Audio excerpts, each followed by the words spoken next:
नमस्कार बंधुरा सबाई के भिडियोते स्वागत। आज के आमरा कथा बोलबो बांग्लादेशेर एकजन अति आवेगी एवं धांदाबाजी मानुषेर तार नाम होच्छे आसिफ नजरुल। उनी एखन बर्तमान बांग्लादेशेर जे अंतर्वर्तीकालीन सरकारे गठन करेছে अंतर्वर्तीकालीन सरकार जेटा गठन हयेছে तथाकथित गण आंदोलनेर फले एवं सेटा छात्रदेर घाड़े बंदूक रेखे अन्य पार्टीरा বা অপোজিশন পার্টির নেতারা সেই কাজটা সাফার করেছে এবং তার ফলে যে সরকারটা গঠন হয়েছে সেই সরকারের একজন উপদেষ্টা হলেন আসিফ নজরুল।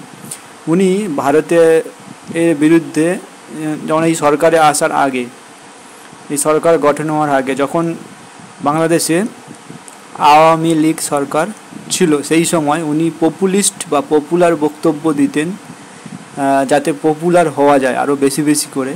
कारण बांग्लादेशेर मानुषेर मध्य एक इंडिया बिरोधी बा जन्मसूत्र थेकेई रयेछे इंडियार प्रति घृणा। तो सेई जन्मसूत्र थेकेई पावा रोगटाके आरो माने बेशी करे जागरित करार जन्य उनी माझे माझे एकटा करे भारत नामे टीका दितेन। जेमन किछुदिन पर पर बोलतेन जेमन एकटा बक्तृता दिएछिलेन बांग्लादेशेर मध्य नाकि भारतेर 26 लक्ष लोक काज करे। तो सेई 26 लक्ष लोक यदि काज करे बांग्लादेशे तो से प्रसंगत आसছে কোন কোন জায়গায় বা কোন কোন ক্ষেত্রে সেই লোকগুলো কাজ করে এবং সেটা তো প্রমাণ দিতে হবে 26 লক্ষ যে লোক কাজ করে।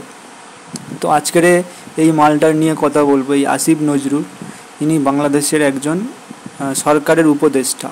তো ইনি সরকারে আসার আগে মানে যখন সরকারের आसार आगे तो उनी एत पपुलार छिलेन ना। उनी भारतेर बिरुद्धे बक्तृता दिए दिए एत पपुलिस्ट हो गेछेन।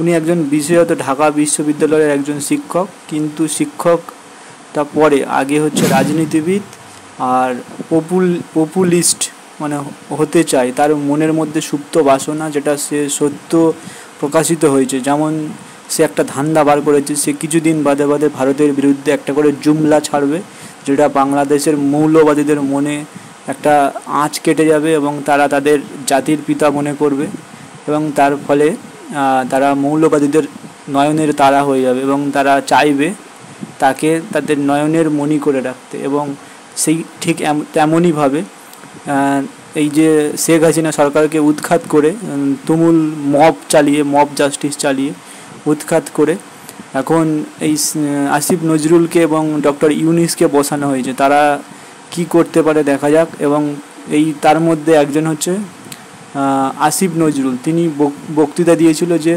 26 লক্ষ ভারতীয় বাংলাদেশে কাজ করে, যেখানে বাংলাদেশের জনগণ বা বাংলাদেশের ছেলেরা বিশ্ববিদ্যালয় থেকে পাস করে বা বিভিন্ন উচ্চ শিক্ষায় শিক্ষিত হয়ে ঘুরে বেড়াচ্ছে, সেখানে ভারতীয় ছেলেরা ভারতীয় লোকরা কাজ করছে বাংলাদেশে।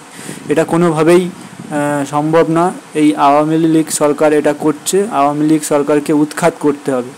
তো বর্তমানে তো এখন আওয়ামী লীগ সরকার নেই, এখন তো আসিফ নজরুলের সরকার আছে। তো আসিফ নজরুল কি 26 লক্ষ ভারতীয়দেরকে তাড়িয়েছে বা তার প্রমাণ দিয়েছে যে 26 লক্ষ ভারতীয় বাংলাদেশে আছে কাজ করছে। আর যে সমস্যাটা উনি বলছিলেন বাংলাদেশে 26 লক্ষ যে কাজ করছে তাদের সেই ভারতীয়দের তাড়িয়ে দিয়ে 26 লক্ষ বাংলাদেশিদের কি জবটা দিয়েছে, এটা আমার প্রশ্ন অ্যাজ এ ইন্ডিয়ান। তো আপনাদের বন্ধুরা ভিডিও নিচে কমেন্টসে জানান এই লোকটা কি অ্যাকচুয়ালি ধান্দাবাজ না পপুলিস্ট হতে চায় না এর মূল উদ্দেশ্যটা কি এই বক্তৃতাটা দেওয়ার পিছনে। দেখা হচ্ছে বন্ধুরা নেক্সট ভিডিওতে। আর চ্যানেলটা সাবস্ক্রাইব করবেন। ধন্যবাদ।